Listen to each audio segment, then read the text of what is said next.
Hello, welcome to this next edition of our ACE research review. And for the last one this year, we're going to look at what comes first, weights or cardio. So in other words, should I do weights before cardio or cardio before weights, or even should I do the two together? And of course, this is all built on the background of a controversy known as concurrent training and the interference effect. So in this presentation, we'll look at a particular paper that reported on the effect or the compatibility of the two different training modalities, cardio or aerobic training, and strength training or weight training. And in this particular paper, the emphasis is on how do these training interventions, when combined, this is what we call concurrent training, doing things together, how do they affect muscle size and function? And of course, the paper we're reviewing is a systematic review. So it's a high quality paper, which gives us great confidence that it's robust research literature, of course, published by Schumann and his colleagues back in 2021.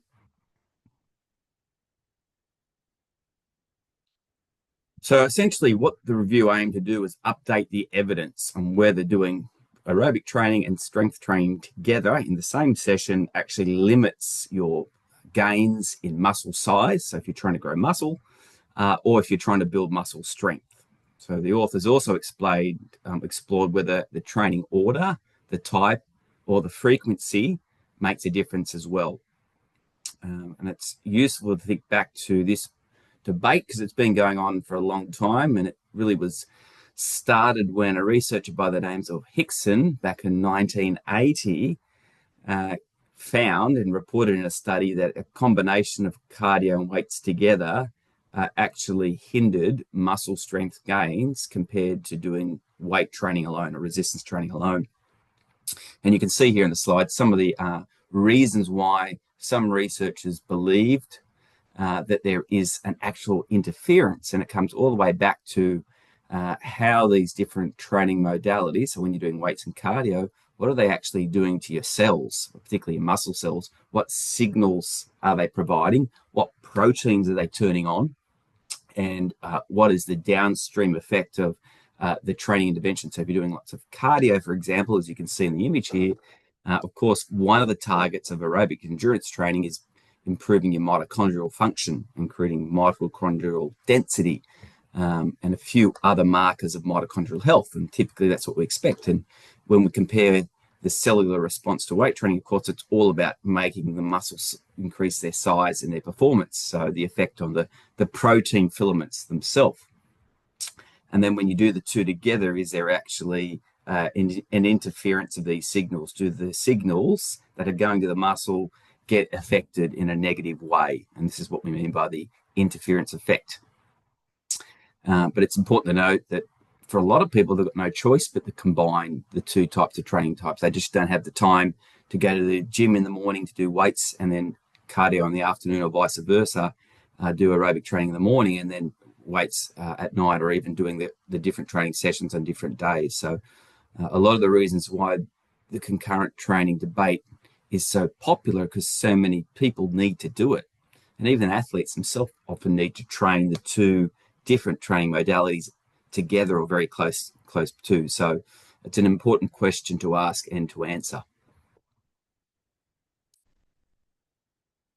Now, if we dive a little bit deeper into this study, we can see who was targeted. And we'll use an approach called the PICO approach. This is a very popular format when it comes to reviewing literature. So the PICO stands for population, intervention, comparison, and outcomes. And we can see here that we're looking at healthy adults, both male and female, and a broad age range. So that's important because of course, if they only concentrated on older adults, for example, then the results would be more applicable to older adults. So this is quite broad population. Of course, what they looked at is what happens when you do the two training types together versus individually. And another important thing to note is the training time. So 4 weeks. So if you're doing a training program less than 4 weeks, you probably shouldn't refer to the information in this study for guidance. So that's important to note. And of course, what they compared it to, so if you're doing concurrent training, how does that compare when you just do isolated strength training alone? Now, what they're interested in is how does this then affect your muscle size, your strength, and the other parameter that we're interested in is how does it affect your power or explosive strength? So these are the three major things we work towards when we're doing weight training, isn't it? When we're going into the gym, we're doing lifting weights, we're either trying to get stronger, we're trying to get faster and more explosive, or we're trying to build muscle. So they're the usual outcomes we expect from weight training. We really just want to know is just how much interference is there if we have to do our cardio training at the same time.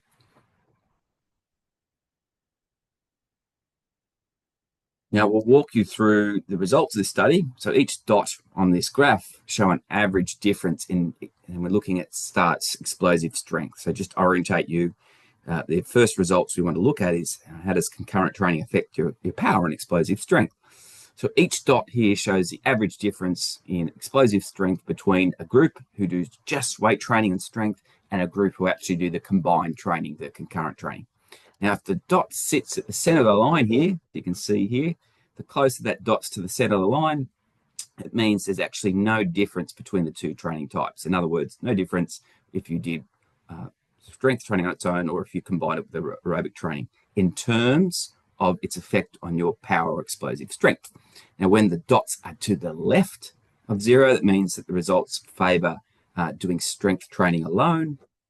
And when the dots are to the right, so on this side, of course, that means that they favor concurrent training. So again, just reorientating you. Here are the dots. Here's our dotted line down the middle. No difference. More dots on the right of concurrent would favor concurrent.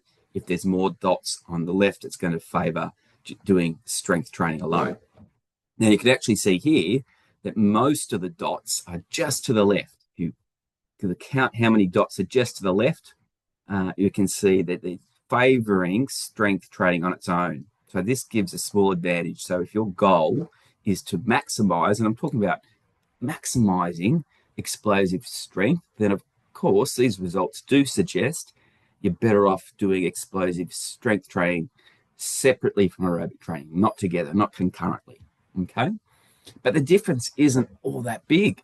And most studies, if you can see here, there's a lot of these dots are very close, if not overlap with the zero, don't they? So again, there's not a great deal of certainty that this is applied across the board, okay? So what that means is, of course, if you're someone who just wants to top up their power or see a small improvement in power, but you don't need to maximize it, then you can do concurrent training and probably get a benefit.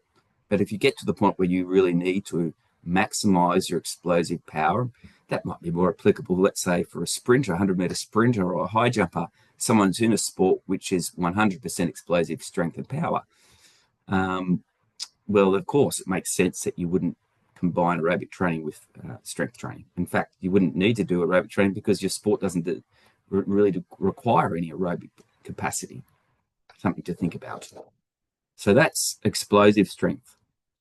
And you can see here again, just highlighting where the dots lie. And you can see most of the dots are just to the left favoring strength training, but it isn't by much. Now, if we look now at strength, what happens when we do resistance training on its own, or we combine strength training with cardio, aerobic training? Now, most of the dots in this instance actually sit closer to zero. So what that means, there's no real difference whether I do weights and cardio as a concurrent training program, or I go in the gym and just do weights. Now, this probably is a surprise to some of you who might have been led to believe that you have to do weight training far away from endurance training. In actual fact, a lot of strength coaches advocate for zero cardio, will tell you not to do any. That has certainly been popularized, or at least in social media, and for a lot of strength conditioning coaches, they hold that belief. But I think it's important for context, and I think here again, for most of us who are just trying to get a little bit fitter, a little bit stronger, then there should be absolutely no fear of going into the gym, even when you're going in to focus on strength, that if you need to do some aerobic training within that session, you can do so, and it won't have an adverse effect. It won't affect your strength gains. Now, again, as always, this might be a very different scenario if you do only want to get really, really strong. For example, you're going to a competition that requires a lot of strength, like Olympic lifting or powerlifting. Well, of course, again, the logical argument is, well, why do I need to do any endurance training anyway? But that's a different scenario, isn't it? I think for most people, they just want to be a bit stronger, a bit fitter, and they might have been led to believe they should never combine the two, but that makes it very hard then to get enough endurance and enough weight training in the week because they just don't have the time to do them separately.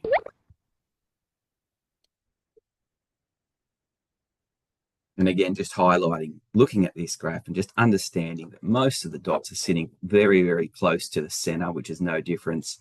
Very few dots are sitting to the left, which would favor strength.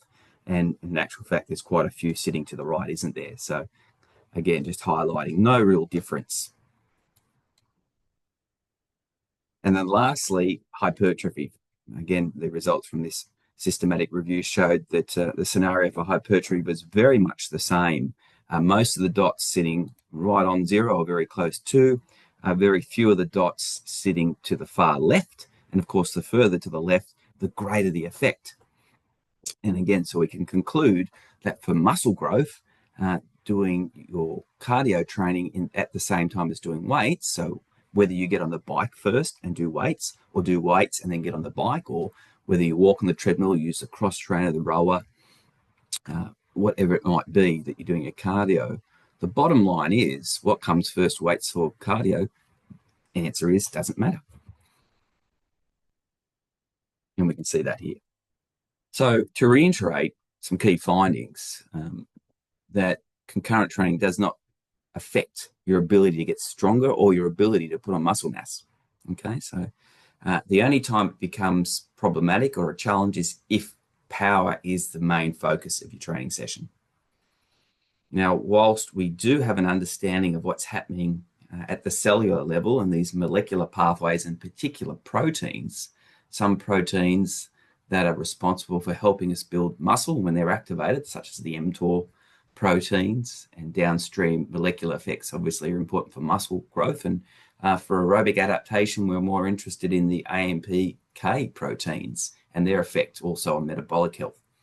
Now, theoretically, can you have the two running together? That was the argument. But that was, for a while, we believed that there might be an interference effect, that we can't have two light switches going on at the same time. You either turn on one switch or the other, but if you press them both at the same time, only one light can go on at a time. But more recent research suggests that we're not sure if that's actually the case. In actual fact, some preliminary evidence is showing that doing weight training and cardio can actually amplify these adaptations. So when we do weights and cardio together, they can amplify mitochondrial and hypertrophy adaptation. So there's even some evidence to say it might even be more effective to do cardio with your weights if your goal is hypertrophy or muscle gain. But collectively, that's the bottom line around the concern that you should not be doing aerobic training at the same time when doing weight training. So you have to do the two together. You don't have the time to go to the gym on different days to do different training sessions. You don't need to worry.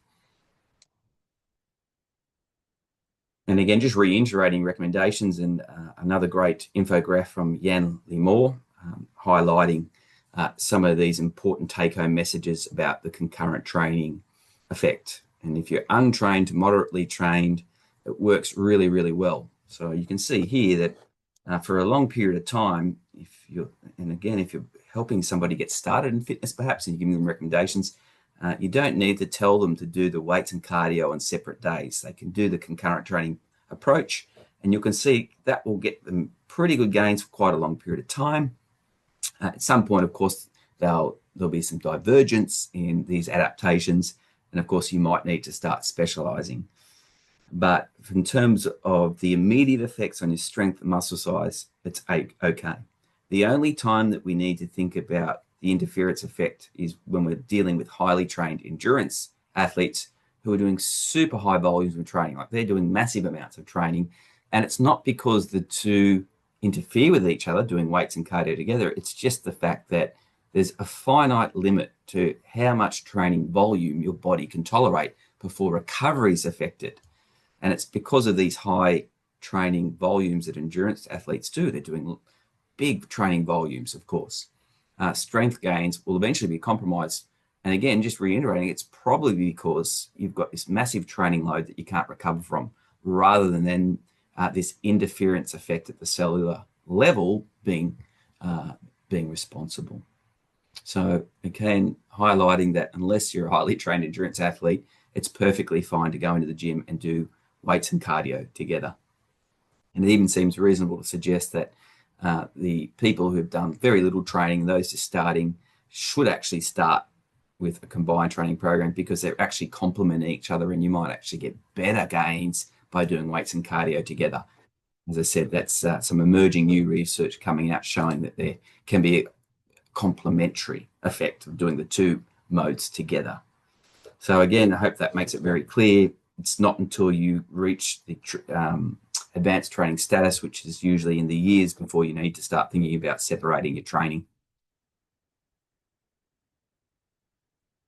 So to finish with our practical take-homes, so what does come first? Do we need to worry about that? If you're really that worried about explosive power, then you should separate your cardio and weights by at least 3 hours for the best results. So if you have to go to the gym and do a very power-focused training session, such as you're going in to do Olympic lifts only, then of course separating the two makes sense. And the recommendations are the 3 to 4 hour mark, so at least 3 to 4 hours of a gap before doing a weights or cardio session. Either order works perfectly fine, though, if you're just trying to get a bit stronger and try and improve your levels of muscle mass, which is great news for rehab, of course, and just general fitness, where not everyone has the time to get into the gym every day. You can do cardio and weights together. They can coexist without compromise, and that's the important take-home from this presentation. So if you're heading into the festive season and you're faced with the dilemma of being only able to get to a gym once or twice, or maybe a handful of times, then you should be going into that gym trying to do a bit of weights and a bit of cardio to maintain both aspects of your fitness, is my advice to finish off in this final research review for the year. And until the next time, wishing you all the best for the festive season.